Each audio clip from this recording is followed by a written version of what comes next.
TDP ఆవిర్భావం నుంచి కష్టపడుతోన్న తనని పార్టీ అధిష్టానం పక్కన పెట్టిందని ఆవేదన వ్యక్తం చేశారు పలమనేరుకు చెందిన చంద్రబోస్. 2014లో టీడీపీ తరఫున పోటీ చేసిన చంద్రబోస్ స్వల్ప మెజార్టీతో ఓటమి పాలయ్యానన్నారు. ఇతర పార్టీలకు వెళ్లి తిరిగి టీడీపీలోకి వచ్చిన వారికే చంద్రబాబు పెద్దపీట వేశారంటూ ఫైర్ అయ్యారు. టీడీపీలో కానీ చంద్రబాబు పాలనలో తనకు గుర్తింపు రాలేదని, కానీ వైఎస్ఆర్సీపీలో చేరిన నాటి నుంచే తనకు సరైన గుర్తింపు లభిస్తుందని హర్షం వ్యక్తం చేశారు చంద్రబోస్. టీడీపీ తీరును చూసి విసిగి వేసారి సీఎం వైఎస్ జగన్ సంరక్షణలో వైఎస్ఆర్సీపీలో చేరానంటున్న చంద్రబోస్తో మా correspondent Madhu face to face. Chittoor జిల్లా పలమనేరుకు సంబంధించిన తెలుగుదేశం పార్టీ సీనియర్ నేత, ఆ పార్టీ ఆవిర్భావం నుంచి పనిచేసినటువంటి సుభాష్ చంద్రబోస్ ఇప్పుడు వైఎస్ఆర్ కాంగ్రెస్ పార్టీలో చేరడం జరిగింది. సీఎం వైఎస్ జగన్మోహన్ రెడ్డి సమక్షంలో పార్టీలో చేరలేదు. అయితే ఇంతకాలం పనిచేసినటువంటి సుభాష్ చంద్రబోస్ ఆ పార్టీకి ఎందుకు గుడ్ బై చెప్పారు? ఎందుకంటే 2014లో ఈయన పలమనేరు అసెంబ్లీకి కూడా పోటీ చేయడం జరిగింది. ప్రస్తుతం సుభాష్ చంద్రబోస్ మనతో ఉన్నారు, వారితో మాట్లాడించే ప్రయత్నం చేద్దాం. సార్, మీరు పార్టీ ఆవిర్భావం నుంచి పనిచేశారు, ఏంటి ఆ పార్టీలో పరిస్థితి? ఇంతకాలం పనిచేసిన తర్వాత ఇప్పుడు మీరు ఎందుకు పార్టీ మారారు? దిగ్వంతి ఎన్టీ రామారావు గారు పార్టీ స్థాపించినప్పటి నుంచి కూడా నేను పార్టీలో కొనసాగుతూ వచ్చాను. 2009 సంవత్సరం వరకు కూడా ఈ పలమనేరు నియోజకవర్గం ఎస్సీకి కేటాయించబడింది. కానీ అంతవరకు కూడా ఇక్కడ తెలుగుదేశం తరఫున పోటీ చేసినటువంటి శాసనసభ్యులందరికీ కూడా మేము సహాయ సహకారాలు అందిస్తూ వాళ్ళ గెలుపు కోసం కృషి చేసుకుంటూ వచ్చాం. పార్టీలో నాకు కావాల్సింది డబ్బులు కాదు, నేను ఖర్చు పెట్టిన డబ్బులు కాదు, నాకు పార్టీలో తగువైన స్థానం కావాలా, నాకు పార్టీలో గౌరవం కావాలని చెప్పి లభించలేదంటారా?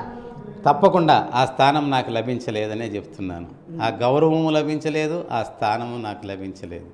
ఒక పనికిరాని అటువంటి ఒక ఆర్టీసీ రీజనల్ చైర్మన్గా నాకు పదవి ఇచ్చారు. ఆ పదవి ఇక్కడ నేను చాలా రోజులు జాయిన్ కాలేదు. తర్వాత కొన్ని పాలసీ డిసిషన్స్ తీసుకోవాలనుకుంటే నన్ను ఆ పదవిలో రమ్మన్నారు. నేను 3 మీటింగులకు అటెండ్ చేశాను. పార్టీ ఆవిర్భావం నుంచి ఉన్నారు, చంద్రబాబుతో కూడా సన్నిహిత సంబంధాలు, ఎందుకు పట్టించుకోవడం లేదు మిమ్మల్ని? అది నాకు అర్థం కాలేదు. ఎందుకురా అంటే, ఒక విధంగా నేను వైశ్య కులానికి చెందినవాడిని, మా కులస్తులు తక్కువగా ఉన్నారు అని చెప్పి చంద్రబాబు అనుకున్నాడో ఏమో నాకు తెలియదు. కానీ అతను మాకు ఏ విధమైనటువంటి హామీ ఇవ్వలేదు, ఏ విధమైనటువంటి పదవులు నాకు ఇవ్వలేదు, ఏ విధమైనటువంటి గౌరవం కూడా ఇవ్వలేదు. 3 నెలల్లో మేము అధికారంలోకి వస్తామనేసి చంద్రబాబు అంటున్నారు.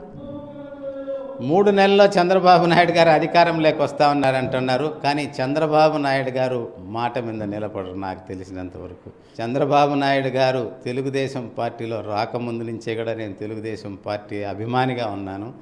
కాబట్టి అప్పటి నుంచి ఇప్పటి వరకు కూడా చూశాను.